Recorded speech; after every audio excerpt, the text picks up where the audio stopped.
Hey, good morning, everybody. It's Kate Richburg. Well, good morning, afternoon, or evening. Bear with me here just a second while I um, go ahead and connect one more of my cameras here. Thanks for bearing with me here in just a second. We'll get all of this show on the road here. And we'll work on this fun piece we've got going on here. So thanks again for hanging in there with me here. I just want to double check. The time kind of crept up on me on this Sunday. So just bear with me here for just one moment while I get this other camera. So many cameras to work with here. Let's see. That looks right. Okay. Alrighty, let me get me all set to go. I hope you guys have been having a great weekend and a creative one as well. I'm going to share with you today a few um, fun tips to kind of start to bring this piece to a close finally after all this time. And I think you're going to enjoy this jump ring portion that we're going to play around with today. So, that being said, there's no time like the present to get this demo started. Let me see. We get rid of that. And here I am. Awesome. All right, let me actually just get me in there for the moment. All righty. Hi, everybody. So, I've got all kinds of parts here for us to look at and to work with. And we're going to talk a little bit about chain and take a look at how to make some chain and look at the links and stuff for this piece that I've got going on here. So let me start by saying you can always find me right there on my social at BeadKate on Instagram, at the Facebook group, Create with Kate Richburg, and of course on my YouTube channel at Kate Richburg. And of course you can find me at my website at katerichburg.com. All right, so let's see what people have to say so far this morning. All right, it's great to have everybody here. And I'm gonna move this. First, let me move my coffee out of the way. I'm still having coffee this morning. But let's take a look at some of, let me add this one here. And I want to spotlight that. Okay, so when last we were together, we talked about this piece, and you can find all of the archived broadcasts for this Concho piece over on my YouTube channel over at Kate Richburg. And we last week, or last time we were together, not last week, it's been a few weeks now, I did this little twisted wire and I cut these jump rings here. Okay. And I made some fresh jump rings over here that we're going to talk about with chain. I haven't really given this project a lot of thought in between, and so I started actually thinking about it this morning and what kind of rings I might want to make for this piece. So I just started to kind of play around with some ideas, which is why I was a little tardy. Time kind of got away from me a little bit. But let's first, I want to take a look at the back end of this piece because I want to show you just a couple of finishing things, and this is going to come in handy when we kind of work on our finishing our rings and stuff as well. Now, you know, in this piece we've used the Dremel, the micro Dremel here. You can also use this with your flex shaft, right? so you can play around with whatever rotary tool you have. But I'm using these snap-on discs here, and you guys will remember these from past live broadcasts. And I have them in some different grits, right? What I call kind of fine, medium, and coarser grit like this. And these snap-on discs are pretty easy to find. Rio sells them. Come on, come up here. And they're the brass centered snap-on discs, and I like how they work for filing and stuff. So with this, you can see on the back of our piece here where it connects, there's a little bit of roughness. There's some solder that's hanging out there and stuff, right? So I'm going to go ahead and use the Dremel. And I have a little block here that's really helpful to kind of prop up my work. There we go. And I'm going to come in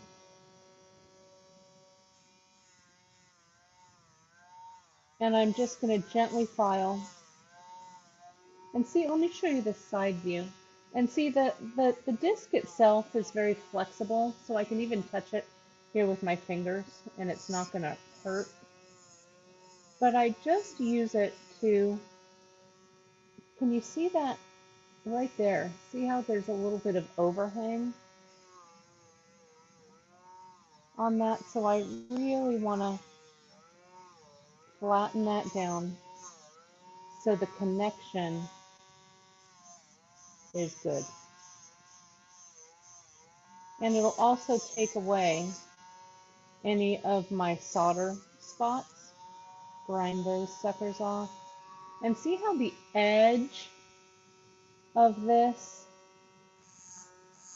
will come in and detail and get rid of all of that extra solder. I see Nicole just jumped in. Hi, friend. It's great to see everybody. It's great to spend a Saturday or a Sunday. What day is it? Again, still, time has no meaning. I can't believe that Thanksgiving, U.S. Thanksgiving is this week. It's crazy. So there we go. That looks a lot better. Okay, so I'm going to turn that off.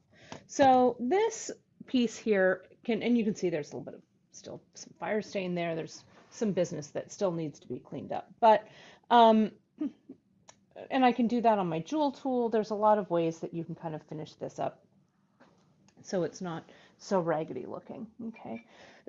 I'm also, pardon me, sorry. Let me take a bracing sip of coffee here. It's not COVID. Let me mute myself for just a second. I'm going to get a cough drop.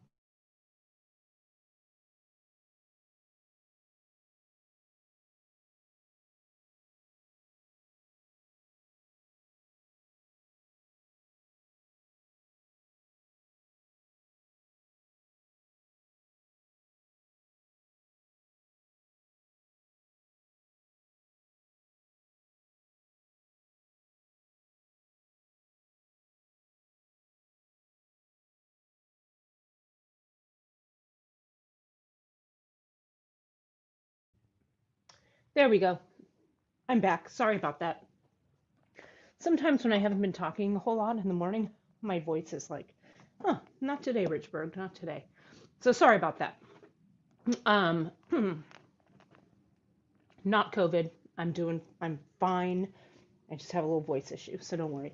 Isn't that true? It's like, when you're in the grocery store or whatever, and you get a tickle in your throat, and you're wearing your mask, you're masked up, but like you have to cough, you have to clear your throat or whatever, and you're like, I'm just going to go outside and do that so I don't alarm anyone. But we're all good. So, Linda, thank you. Linda is saying she loved the suffrage cap that I made. I did that, maybe that was last week, I can't remember. But there's some pictures on my Instagram. It was the Harriet Beecher Stowe Museum put on this Zoom class. It was really awesome. And we made the Isabel Beecher Hooker suffrage cap from the 1860s. It was really fun. So I made this crazy cockade for the side and did all this stuff. So It was a fun project. So you can see it on my Instagram. I had no idea about the Harriet Beecher Stowe Museum and how amazing it was. And so I can't wait until we can all travel again and I can travel to the East Coast and check it out in person. But it was a great class. It was great, all about history and all kinds of cool stuff. So anyway, so thank you for mentioning that, Linda. It was really super fun to do. It's fun to kind of flex my sewing muscle. Anyway, so this guy. So let me show you the jump rings that I made. And you can remember when we were last together, I twisted this metal and it's square. You can go back and watch that episode. It's square stock that I twisted with the use of a torch. Okay. And then I just cut them up into rings and it was all good.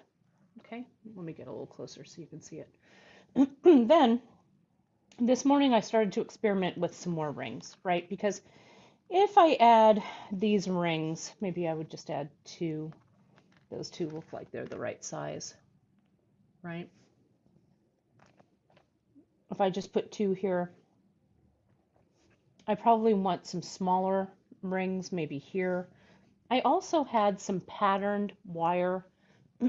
I have one of those kind of blue rolling mills from India. And I don't use them a lot for patterning. I did. I mean, it's an old one. I probably had it, I don't know, almost 20 years, right? So the quality on it is pretty good. My rolling mill that I use in heavy production is, of course, my Pepe rolling mill that I love. But those blue Indian mills, they have these rollers for wire. And since you don't have to press too hard on these, that type of rolling mill is perfect for these patterned wire rollers. And you can find these. I got mine so long ago. Let me take this phone. I'm just going to take it over here. And you guys can see right over there. There's the mill. Okay, it's one of those blue ones. Okay, so let me put you back. That was a little field trip there, right? So that's how I make this patterned wire. Now, the rolling mills are not that expensive, and the rolls are relatively not that expensive either. And so I use it to make this rolled wire. Looks like this, right? This stock that has this little texture on it. And I've been using this. I use it for rings. I use it for a lot of stuff. I really love it. Now, these types of rolls, of course, don't fit.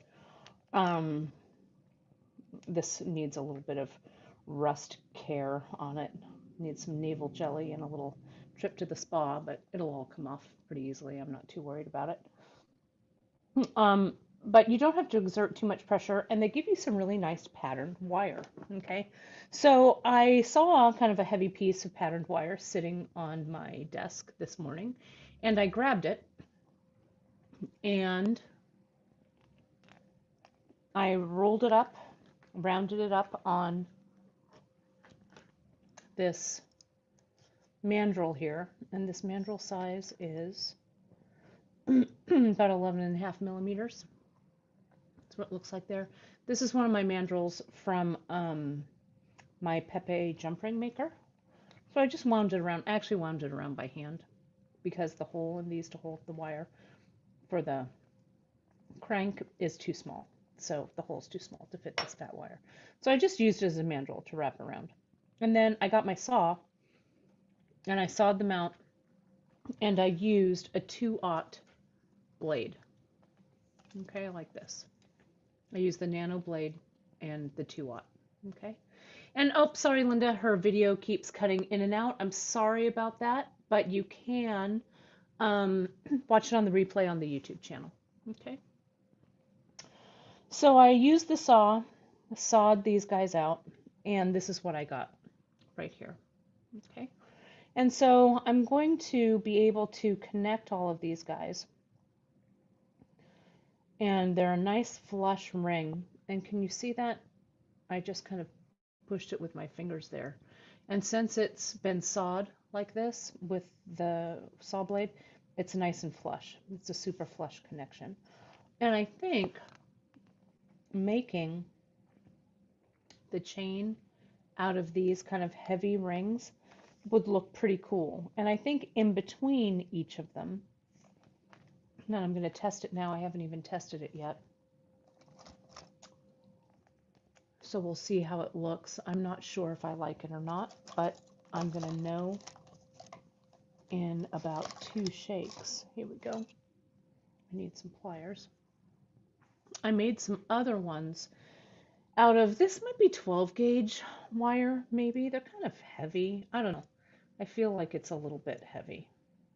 So if I open these up with my pliers and I close them up, and I'm not going to worry about getting that flush yet. I just kind of want to see what it looks like. I don't know. Maybe that's not too bad. And then I can file it. Or not file it, but flatten it a little bit. But you can see this one not very flush. So let me show you how to fix that. What I did was I made a coil here of the 12 gauge. And then I came in with a good flush cutter. There's that tip of the wire there. And I'm going to come in with the flush side of my cutter and very carefully nip that away. And see how I held my finger there so the little piece, whoops, wouldn't fly up into my face. Then I flip the cutter again, like so. Clip. And there you have it. Okay, so I'm going to do a couple more. These are heavy and the winding has really work hardened these. So I could anneal them all before I work with them, but I'm going to see how they look. Let me cut a few more off. I could also saw these, which I like doing. Okay. So first, let me just come in and really close these rings. Okay. Here's another one. I did them with my hands before, but I'm going to go ahead and use my pliers. See how I can just get it right in there. And if it still needs a little bit of fixing, detailing, I'll kind of press on it really just gently with my chain nose to kind of bring those edges together. We don't want to see any air in here. I'm going to grip it with my heavier part of my tool. There we go. That looks good. Nice and closed. And I'm just going to create a short length of this. Okay, so let me do 1, 2, let me do 3 of these. Like this. I like making chain a lot. Using ready-made chain on your pieces is a time saver for sure. But on special things, right, that you've fabricated, sometimes creating the hand wrought chain makes it all that much more special. So I can see where I cut this. Can you see how this side over here to my left is nice and straight? This one to my right is totally wonky, right? So let me fix it. I'm going to come back in with my clipper and clip it. I could also give it a little hit with my Dremel.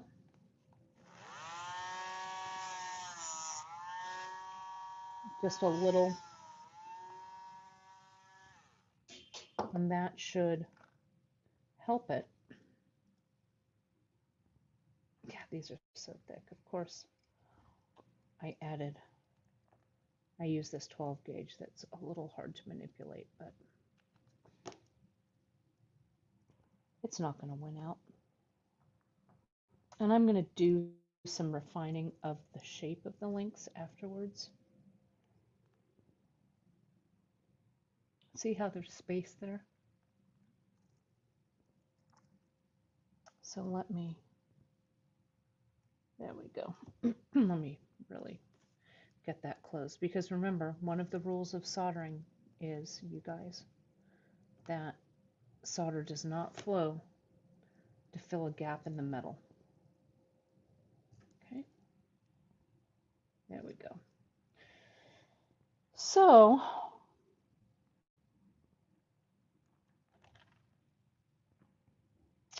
let me connect this one closed.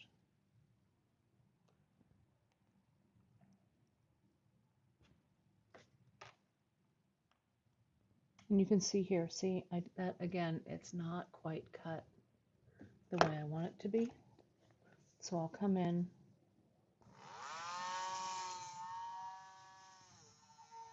and I'm going to get my tool right in there. I need to open it just a little bit more. There we go. File that out flat. Same thing here. File that out so it's flush. Now let me try it. Yeah, much better. See that there? There we go. Now, let me attach that one to here.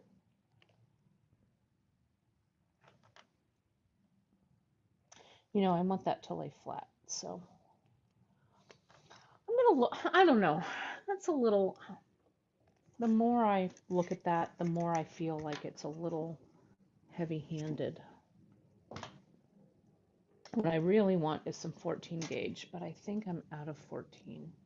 I have 16, and then it jumps all the way up to this 12.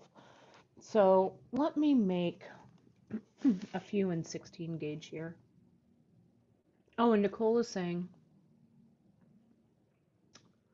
the wheels are back ordered till December, is what Rio says. Well, December is going to be here like in a minute, so hopefully they'll have them back soon. Supply chain issues right now are so fraught anyway.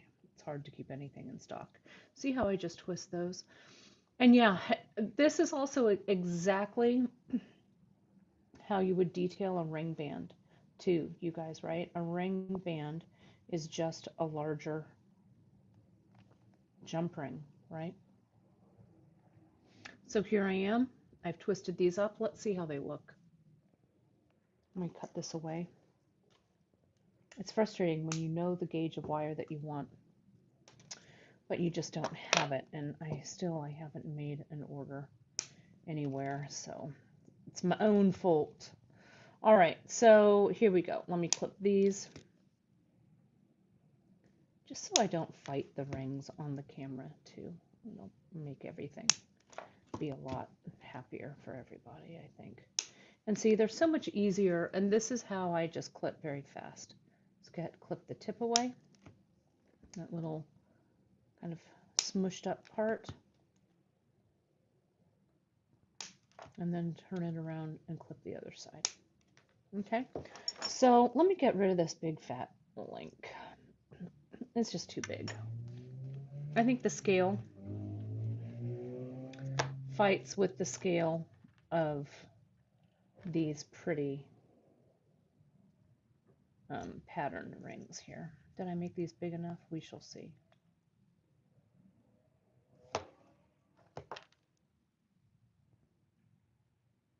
Yeah, I think that's okay. Because then, after they're soldered, I think I'm going to elongate these. Okay, so let's just do a little tester on these three to see how everything's going to look. Let me file these closed real quick, and then we're going to solder. Okay, how does that sound? I think it sounds great. again, sawing these rings, once I figure out probably what I want to do with the chain, then I would go ahead and go into jump ring mode production, where I would probably saw these out, or I could use my jump ring maker. I could do that too. So you wouldn't have to detail each one of these rings. But you know, sometimes, especially if you're making this piece for you and not for sale, sometimes the old school methods of just some pliers and a file and stuff, right, kind of feel kind of good. So let's go ahead and solder this together. Okay. Let me change cameras. Let me add this soldering camera into the mix here. Whoops, that's on its side.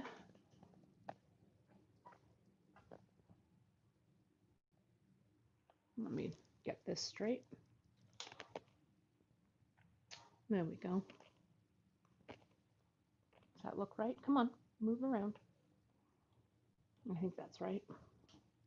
Let me get that camera done here. Bear with me. Solo layout there. What? Oh, no. It didn't like it. Kicked it out. Hang on.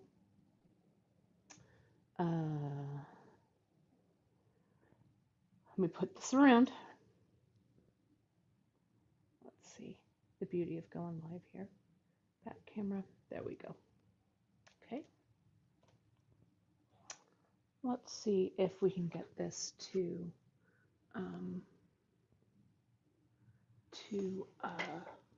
go. If not, I'll just move my other camera. So bear with me here just a second. Let's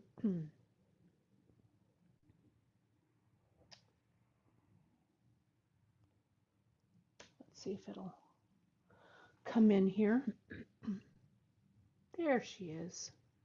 Let's solo that sucker. And you can see my hand. Okay, perfect. And you guys can still hear me okay, right?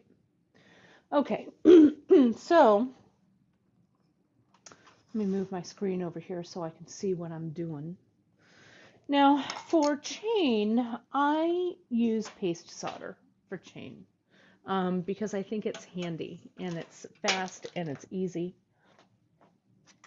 to use. Sticks where you put it. So if there's ever a argument for using paste, it's chain for sure. Now, you're also thinking, I know what you're thinking because I'm also thinking it, right? Is that this is copper, right, here. Well, what solder are you going to use, Richburg? Well, I'm going to use silver solder, just like I've used before. And I'll go ahead and stabilize this camera a little bit more. There we go. And I'll go ahead, there'll be some cleanup on this chain for sure. But I'm going to try and be really good about not getting solder all over the place. So we'll see what happens. Okay.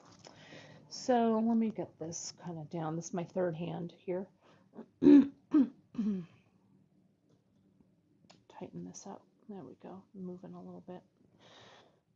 Okay, and I have everything nice and closed, and I've got 3 joins. I've got one here, I've got one here, and I've got one here. This one here is not quite closed. I'm going to take it off screen for just 1 second so it's kind of close to my face, and I can close it up.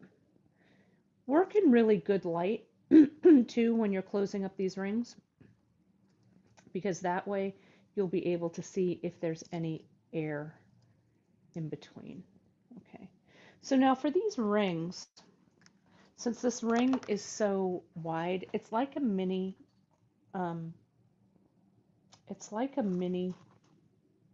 finger ring, really. So instead of maybe that one, I think I'm going to use, and I showed these in my group, getting the hang of getting the chain where you want it to be can be a little tiresome. but using the right, there we go, using the right third hand equipment really helps it. Now I'm going to move the camera a little bit so you can see this. You can see I've got the soldering, let me see if I can get it there. I've got the soldering tweezer here, and I've got one of these hummingbird third hands that look like this, right? That I love. I love those. I also have a couple of other third hands that I like that I have here on my bench. I have this lion's claw from Lion Punch Forge, which I like. Kind of the same principle as that hummingbird, but you can have different weights from the top. I like that one a lot. And then I also have, where is she? My Will Hold. This is with a little titanium pick, and it looks like this, and William Cobb makes these. So there's a variety of different hold downs that you can use. So for this though, what I want, I'm going to use easy solder when I solder this. And I hope you can kind of see this. It's a little, I'm going to turn that light down. There we go. The join, if you can't see it, the join is right here. Okay, it looks like that's the join, but it's not. It's actually a scratch on the inside, but that'll buff out really easily. I'm not worried about it so much. My join is right here. Okay, so when I put on my solder, my easy paste solder, I'm going to come in, I'm going to extrude just like a 2mm ball of paste. And I'm going to lay it right on that join. And we're going to send a quick little prayer up to the soldering gods as I spray a little bit of flux onto that. And I'm going to come in with my torch and I'm going to fire this up. So I'm going to heat the very top of this ring to bring it up to temp and come all the way around. Remember the heat of the metal, there we go, and not the flame of the torch that pulls that solder through the joint. Now I'm going to hit it again to hopefully pull that solder right through the joint. Now these pieces can be hot, but this hummingbird is not hot at all, so I can kind of move it. And you can see on this side, I haven't even quenched it yet. I think maybe you can sort of see that line of solder that's there. I'm just going to pick it up with my third hand, put it in my quenching bowl. You can hear that. Take it out of the third hand. Let me lift up my camera. Be careful because your soldering surface is hot. And you can see here, it's soldered very, whoops. You can see here, it's soldered very nicely. Now, I used a crap ton of solder. That was way too much. All right, I haven't soldered for like 2 weeks, and I wanted to make sure you could see it. Okay, so something like this, I'll go back. I'm not even going to pickle this quite yet because it's easier for me to see. Let me go over here back to the demo cam real quick. So what I can do here is I can just come in with my friend, the filer. And it's not a heavy bunch of solder that needs to go away. Just a little bit. See, and that also files the seam down.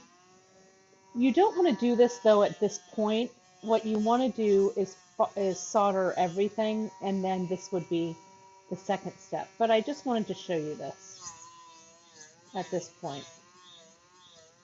Okay, so see how clean that becomes? So next I'm going to come in and I'm going to solder this one right here, that guy. So let me, had I been thinking, because I'm super smart, I would have soldered, and that's what I'm going to do right now. I would have soldered all of these big rings first. Then I would connect all of these that have been soldered with the small rings. I'm a genius. So let's do it that way, right? We're all learning all the time, right? So the attachment, this is a sanding disc, a little snap-on sanding disc. These snap-on ones you can get at Rio, but you can get different filing discs, right? It doesn't have to be these snap-on ones. You can even make your own for your regular mandrel. I don't even know if I have a regular mandrel here. But if you have a circle cutter, like from scrapbooking or whatever, you can cut your own little circles out of wet dry sandpaper. You can do that too, and just mount them on a screw down mandrel, which I have all snap-on mandrels and not screw down ones. But this one you can see the ones that have the little screw on them, right? And you can make your own if you want. So let me bring these over to the solder cam. And it's much smarter. Who knew that would be? It's Sunday morning, you guys. At least it's still Sunday morning for me. I know some of you it's the afternoon. So, but I haven't quite made it through my first cup of coffee yet. So thank you for being patient with me. And yeah, the Dremel I'm using, I'll show you right here. It's this Dremel Micro, and you guys have seen me use that before. And it has the light, when it turns on, it has a little light over here, okay? And I have a universal chuck on that, on the Dremel, so I don't have to have different collets and stuff, okay? So, but of course you could use your flux shaft. But those little micro Dremels I like a lot because they're nice. I can bring them to class. They're cordless, so I don't have to rely on everybody sitting near an outlet. They work nicely. So let's add these jump rings. And when I solder rings like this, or jump rings, or whatever it is, right, I'll point the joins all in the same direction. Okay? Usually all at 12 o'clock, the top of the clock. It looks flush here, but when I turned it to the side, it wasn't quite. So my join is there, up at the top. Join is there, up at the top. And join is here, up at the top. There we go. So again, if this were all chain, if I were making the full lengths of chain, I would get everything and I would solder all of these at the same time. But I'm just going to do 3 for now. So let me get, again, let's be a little more judicious with this solder and not have such a huge amount of it. Move this over so you guys can see it a little bit better. And I'm going to come in and add a little less this time, right on the inside of the join, I said.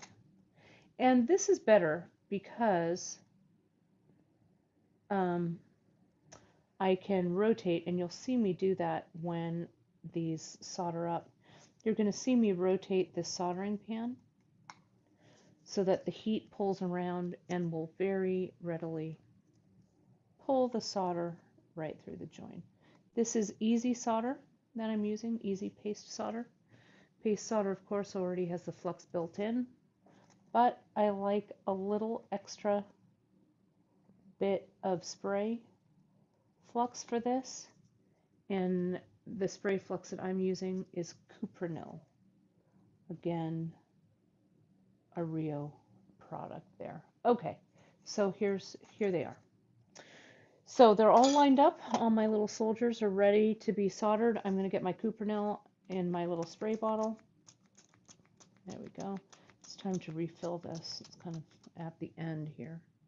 A little annoying, but it's coming out. There we go. That's a good misting. Now, I'm going to raise this camera up just a little bit so I don't melt anything when I turn on the torch. And again, I'm just using my butane torch, right? Nothing too fancy here. I'm going to start up at the upper left.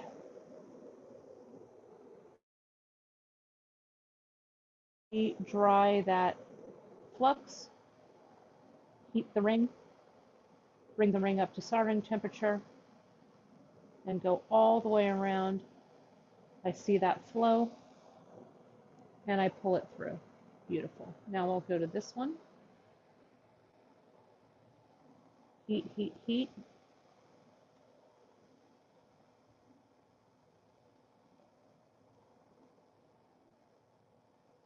And then when you see that solder flow, pull it around. And now let's do this last one. The soldering board that I'm using, you guys, is a solderite board, just your regular solderite board. Nothing too fancy. But I like it. It's sturdy, and it's nice and embedded sitting in my pumice here on my rotating soldering pan. And that's it. There you have it. Very carefully pick each one up in turn and quench them. They're hot, so you don't want to pick them up with your fingers, but there you have it right there. So let's bring these back over to the demo camera. There we go. Let me dry these off.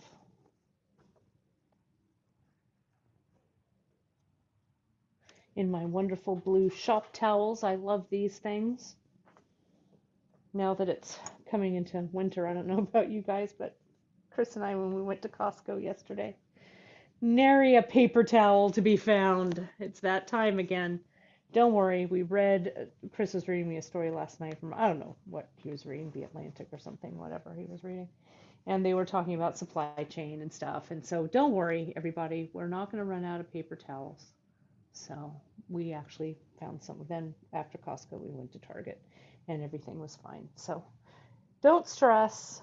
It's all good. But I love these blue shop towels. And if you're like me, you have some extra rolls tucked away. I'm never going to take paper towels for granted again. That's one thing the pandemic has taught me. Okay, so see there? Now I've connected those two together. That's ready to go. Okay, and let's connect the other ones. I have some here, right? Then they don't get all misshapen and funny and stuff. So let's do this. And again, I could clean these up now a little bit, but I'm going to clean up all of the chain at the end. So that connects. Okay, that's looking good. And now this one.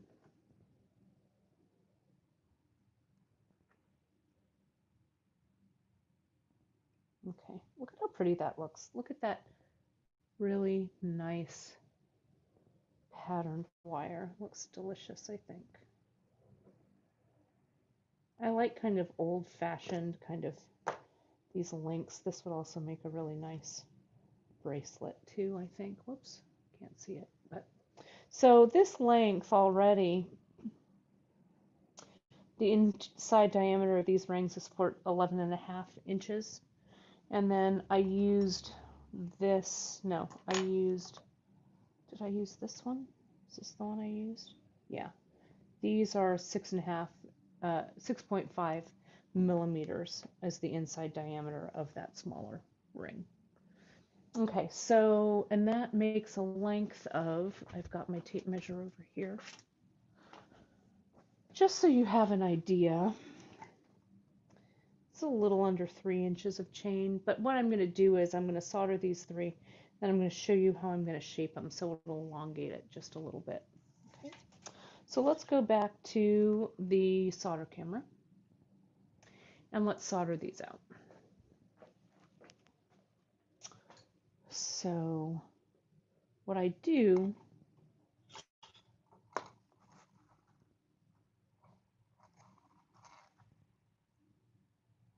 when I have these ready to go, I don't know, I feel like I do this different every single time I make these. right? These rings are kind of big, so I need to kind of isolate.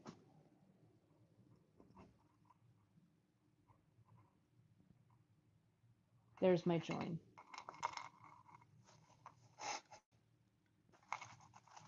I want it so you guys can see it too. Bear with me here just a second. Open this up and move this back a little bit. Okay. Thanks, Lorraine. Thanks for joining me. I'm going to wrap this up in just a mo anyway. So, okay, so there's this, okay? And Sandra's asking, do they make a copper paste solder? They do, Sandra, but it's not great. It's not a great color match. It's not very strong. There's a lot of issues with it. So I do use the silver, and I just end up filing all the little excess off. This ring, though, as I see it, you know, I can't see quite as good as I used to. What a surprise. So these aren't, I'm just fixing this real quick off camera here. I'm trying to go fast and it didn't quite close. So no power on earth is going to close a seam that is open and not flush. So bear with me here just a second while I do that off camera. Well, I guess maybe I should do it on camera so you can see what I'm doing, right? So this one is good. I'm using my super bent chain nose. That one looks right. And this one, that one also looks closed. Okay, good. It was just that first one that was bad. No, this one also. No bueno. You have to look when you close your jump rings, you have to close them from all angles, right? Make sure that they're flush up here at the top and flush side to side as well. Not quite. Thanks for bearing with me here. There we go. Now I can feel it close. Good. Okay, so let's start with that one. My join is right up there. I'm going to get my paste solder on my pick, and the method I'm going to use is a little different this time. So I've got my paste solder right there. I'm going to turn on my torch. Now I'm going to hold my torch in my left hand and my solder in my right hand, and I'm going to heat, and drop that right on the join and solder it closed. And if I need to move the solder over with my pick, I can. Done. Okay, that one's done. So I'll quench. Don't touch it before you quench. Quench it there. And we'll go to the next one, but let me show you that join. See how that's soldered there? Again, I'm going to have to get this paste off of there. A little too much solder. I'm going to hold it. Oops. I'm going to hold it there. Make sure it's nice and sturdy. Get a little bit of paste solder on my pick. Let's try a little less this time. Now you need to be careful. Let me talk you through it when I do this. Let me get my torch on here.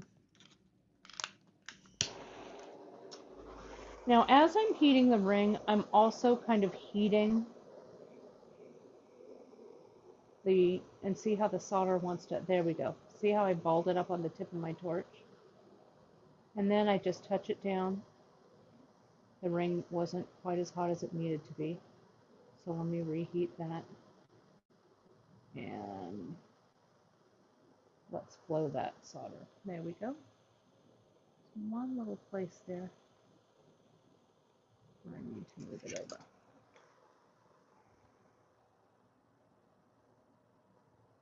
It also looks like my, there we go. Once it was evenly heated, it went ahead and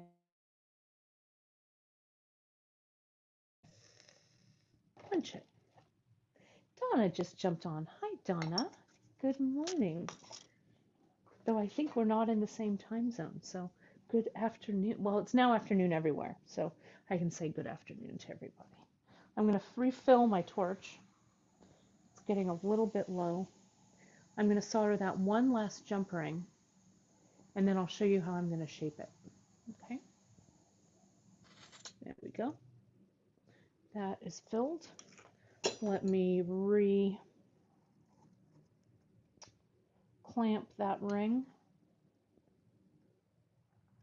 nice and tight.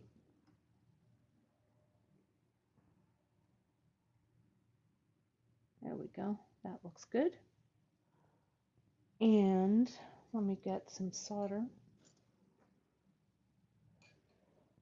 I set my solder down here somewhere. There it is. Remember a little bit. That first one was just an obnoxiously large amount of solder.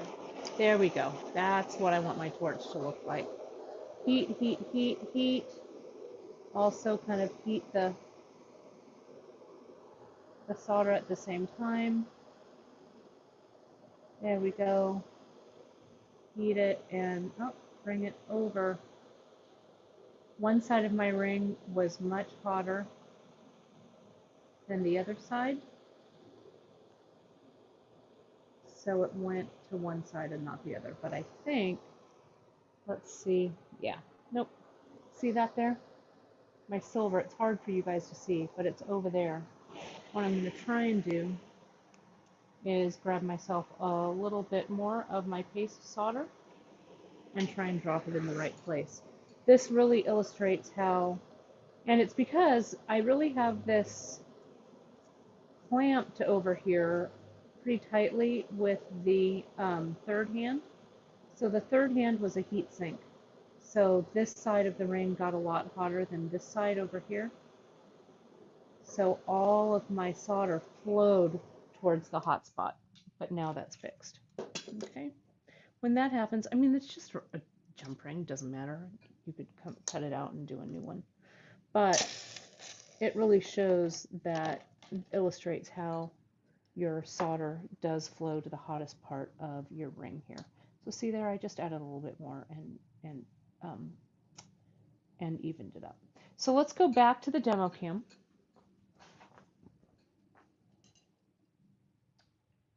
There we go.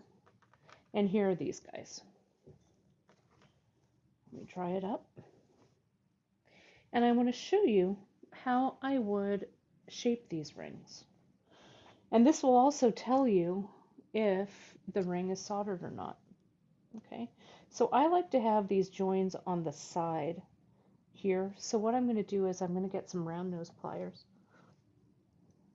Let me lift this up. I'm going to get the round nose pliers in there. I could have made these maybe a little bit bigger, but we'll see what happens. See how the round nose plier is in, the tips are in the jump ring? I'm going to pull it. Whoops. Well, that one failed. Let's try the next one. See, I told you. You have to. And I could feel it too. I knew it. Let's try this one. Hopefully one of them will stay. Right? Okay. Here's this. Donna, you're so sweet. There we go. This one's looking good. See how I've stretched it? And it kind of makes itself into an oval. And I don't want it to be in too strong of an oval, right? But that's, see the difference between that one and this one? And it gives it a little bit of shape. So let's do the same thing to this one. Okay, get that round nose in there. And again, if I had made these maybe a little bit bigger, might have been a little bit easier to deal with. But there we go. That joint is good too. Good. 2 out of 3. That's all right. I'm all right with that. So you can see how pretty that little oval And we don't want them to be too sharp down here because we still want the joins to all kind of move around, the links to all move around. So I'll get my, oh, I'm glad, Linda, thanks. I'm going to put that comment up because that makes me feel good. How many times I've tried to solder chain links closed and melted everything and or soldered rings together, right? I do that too, right? So it's a good way to practice. And what Mary Ellen is saying, which is great, she's saying it's good soldering practice. She's getting the torch out now. I love that story too, right? Because you have to practice. And I, again, have not sat at my torch for I don't know, maybe a week or two. And so I liked, I needed to warm up. So, right, I only got 2 out of 3 of these guys, but it's not the end of the world. Again, I'm not in production mode. This is just creating and making mode. So don't stress about it. So let me show you here. This is that one that had an awful lot of solder, right? Not good. So let's just clean it up. I will turn on my Dremel. And so you can see the little light on the Dremel coming up too. So I'm going to come in here, not with too heavy a hand, because your jumprings will heat up because of friction.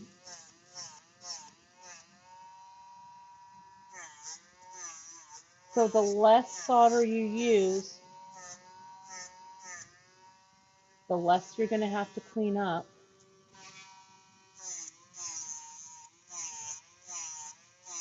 There we go. That's looking pretty good. Yeah.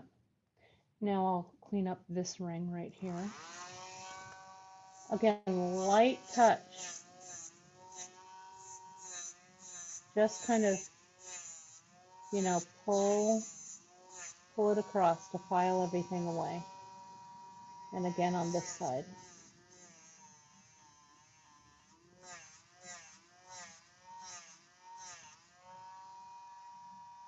And then a little bit here. And I haven't even pickled this yet, okay? We still have a whole bunch of fire scale on here. Can't even see that this one was soldered really well, if I do say so myself. The secret is a clean join that's nice and flush. There we go, that looks good. And this solder, see, this is about the right amount of solder. See there, you only see just a little bit. There we go. And I kind of like doing this pre-pickle so I can see the contrast. And it really lets me see where I'm filing and how much I'm filing away. And let's do this last one. This one's actually pretty well done as well. Who knew? But I actually kind of knew what I was doing here. But warm up, don't stress. This is a good warm up now for the rest of my day in the studio because I'm getting a bunch of stuff ready. I have a website update, of course, like everyone else, a website update for the holiday, right? So that's coming. So I've got a lot of work. Got a lot of work ahead of me today, but this is a perfect warm up. So you can see here how this is just going to come together. I think one of these guys, maybe to make it a little different, will connect there, right? I could just connect it down here at the bottom. That actually also might be kind of nice. If I bring it here, I connect this piece here, and I have a hook. I make a hook or something for this side. Okay. So I would need, this will take me a while, but this is probably with the 4 chain links, it will come out to be about 3 inches of chain. So if I want 18 inches, I'm going to need 9 of these segments, I guess, right? Is that right? Someone help me do the math. 6 of these segments, right? 6 goes into 18 3 times, not 9 goes into 18 twice. Gosh, I can't. Again, don't ask me to do math this early. So I'll need 6 of these units for an 18-inch. I probably actually will make 7 because I want it to be a little bit longer than 18. Maybe about 20, 21 inches. So I'll do those, and then I would come in and create a hook there so the piece lays kind of not too long, but not too tight either. Okay, so that's it. So just to recap what we've done today, what we've used today, I think we'll probably have one last piece in this series where we talk about patinas. I'll have the chain completed, and then we'll patina and we'll polish. And then we will put this baby to bed, and I will never ever sell it. I will wear it forever, right? So what I used, just as a reminder, I made some flat wire, but you can use any types of wire that you use. You can use some square wire, whatever you wanted. But I used square wire and patterned it in my wire rollers in my Indian rolling mill. And then I made some smaller links out of, this is 16 gauge right here. The inner diameter on these are 6.5, and the inner diameter on these are 11.5 millimeters. And then this will come all the way around. I cut these these bigger guys here. I used my nano saw blades, which performed beautifully, and I used a size 2/0 blade for that. I used my Green Lion saw, which I love, which is not sitting here. Where'd she go? I was just sawing with her. Oh, right here. This guy, right? I have a whole bunch of different saws, but the Green Lion felt great for me today, so that's what I did. I just placed this little coil of coiled up jumprings and on my bench pin, and then I just sawed them like I placed my saw right there, you can see, and just sawed them through at an angle, and they all fell off one by one. Okay, so that's it. All right. So that one's that. And then I came around, I'll come around and I'll create a hook. And the hook that I'm going to do, I want 14 gauge, and this isn't the right piece of wire or anything for it, but I'll just show you. I'll make something that has kind of a loop like this, and maybe a hook that's kind of like this, right? And I'll hammer it nice and flat, maybe do something kind of pretty at the end. I don't know, maybe I'll ball up the wire or whatever. So it'll sit kind of like that, if that makes sense. This, of course, I'd cut, but it needs to be a little bit heavier, but that's the idea for it. Mary Ellen has a question, and I think I've got time to end. I mean, I'm not under any time crunch, so I'll address it for those of you who are interested. And I'll move my phone around so you guys can kind of see what I've got going on here. So just as a reminder, whoops, sorry, I didn't mean to show that comment, but so there is that my blue rolling mill. I cover it up here in the studio, so let me get that off of there. So you can see that it's from India, made in India. I've had that rolling mill, how long do I want to say? Forever. Probably almost 20 years now. And that's what these patterned wire rollers work in.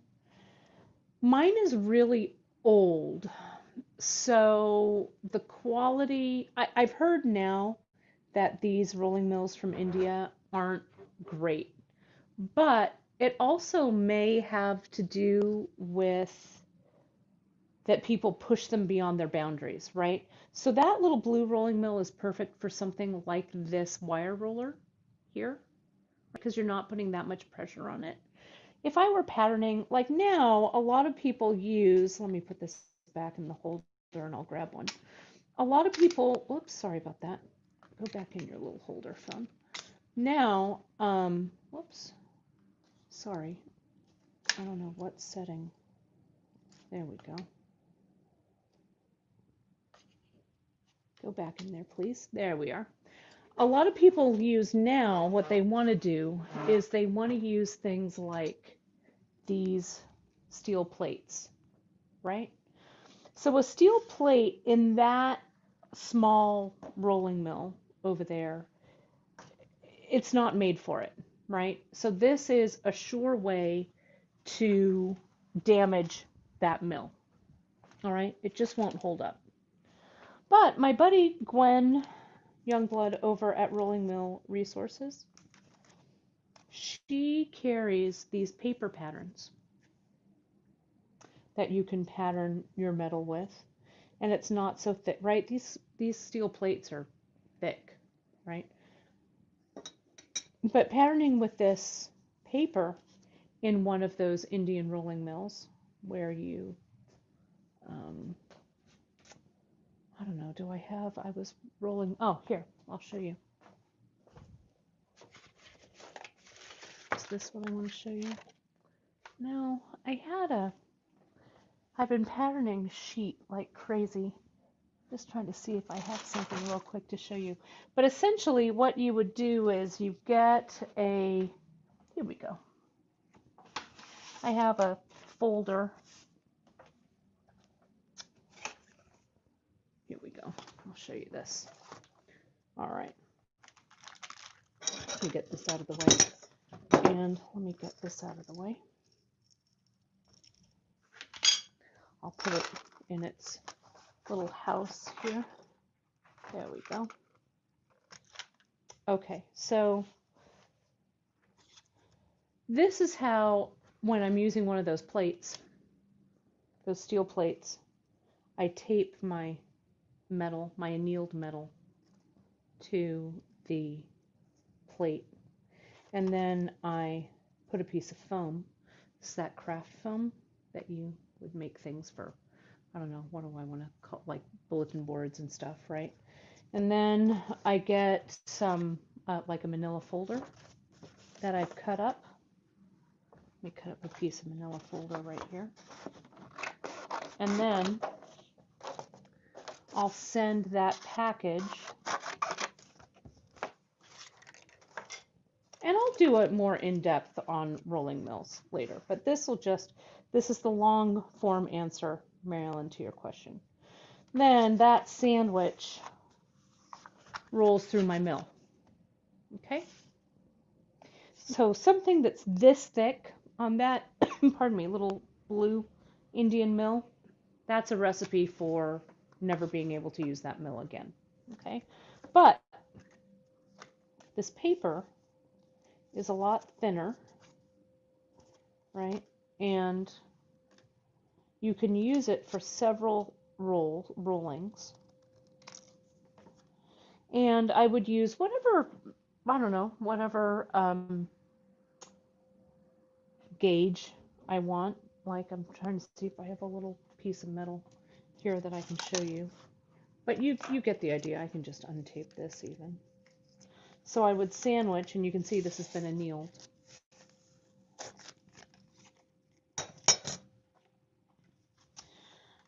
And I'd cut this down, right, so it would fit the pattern. So the pattern's there. My little piece of foam is there. And of course, all of this would be cut like to this size, right? So it's all smaller, right? So then I would just put this through. So something like this, see, it's a lot thinner. So something like this, that mill can handle, right? Just not these plates are a recipe for disaster in those. That being said, let me take this out. And I'll show you over here. Let's swing around. See right there, that rolling mill, that's my Pepe combination rolling mill. And the combination is, it has wire rollers right over there, and then it has another like half round wire rollers, and then just the flat roller there in the center. So that rolls these like a dream. And I have, do I have some patterned sheet here? I don't know if I do. I think I put all that away from my class I taught a couple of weeks ago. We were doing a lot of rolling with the rolling mill. But something like that is perfect for if you want something like to use with these plates. Because again, these plates are, I don't know, about 1/8 of an inch thick or something, right? So it really puts your mill through its paces. So I'm a big fan of the Pepe. It's the 160, I think, combo mill. Made in the US. I love it. She's a good workhorse. So there's your little, hopefully that's helpful. And I love, check out Gwen Youngblood at Rolling Mill Resources. These are for ring bands. And you can use these several times. But she has really cool textures. And I love using these papers. Look at this one with that. Isn't that pretty? It has a William Morris kind of feel to it. I just love them. So, you know, an economy mill is fine if you're not going to do much, right? So, but I used mine. I had mine for about 15 years before I had a super fancy one. But now that I have a super fancy one, it's opened up a whole wealth of possibilities for me. I certainly wouldn't have used these plates in it. So I was really aware of the limitations and really only used it for wire. Yeah, and Susan, you're saying, yep, the Pepe 130 millimeter flat rolling mill, that is exactly right. She will never, ever have to buy another mill. It's true, right? So if it's in your budget, I would say go for it. I love my Pepe mill. I've had it, I don't know, 2 or 3 years now, maybe longer. Again, time almost has no meaning anymore, so I can't tell, but it's a workhorse. So you'll never have to buy another one. And it's great. It's really, having a rolling mill just opens up so many possibilities for you. Okay, so let me get myself back on here. There we are. Well, I hope you guys enjoyed our time together. I'm sorry I haven't seen you, at least in this format. I've seen many of you on my bead shop broadcasts, which was really, which have been a lot of fun lately. We've been doing a lot of fun stuff on there. Of course, you can catch me on that Wednesday and Friday broadcasts every Wednesday and Friday at 10:30 a.m. Pacific time. I'll be back with you guys to finish up this extravaganza, bring this one to a close, and give me some thoughts over in the group, the Create with Kate Richburg group. Let me put that up here. If you're not a part of it, I'd love to see you over there. You can go in and make sure you answer the questions, you guys. If you don't answer the questions, I feel kind of weird about, you know, I want to make sure that you're a real person. I mean, you know what I mean. I want to make sure you're a real person interested in what we're doing in the group rather than just a spammer, right? So answer those questions for me if you would. I would love to see you over there. And if you have any questions or if you want to see something for our next series, let me know in the group, you know, what we want to work on next. I also just realized that I only had one earring on, but you couldn't tell, but now I have two. There we are. Let me take a look at the comments here just to make sure. All right. Well, I'm really glad you guys joined me today. Had fun firing up the torch. I'm going to get back to work, but I will see you next week, next Sunday. I will put this on the schedule, and we'll wrap this up. In the meantime, have a really safe and lovely Thanksgiving for my U.S. friends, and those of you who are watching around the world. Have a great last week of November, And stay safe, stay healthy, wear those masks, practice your social distancing, my dears. We're getting through this. Winter will come and go in a flash, and we'll be putting this 2020 behind us. So stay safe, and I'll talk to you next week. Thanks, everybody. See you soon.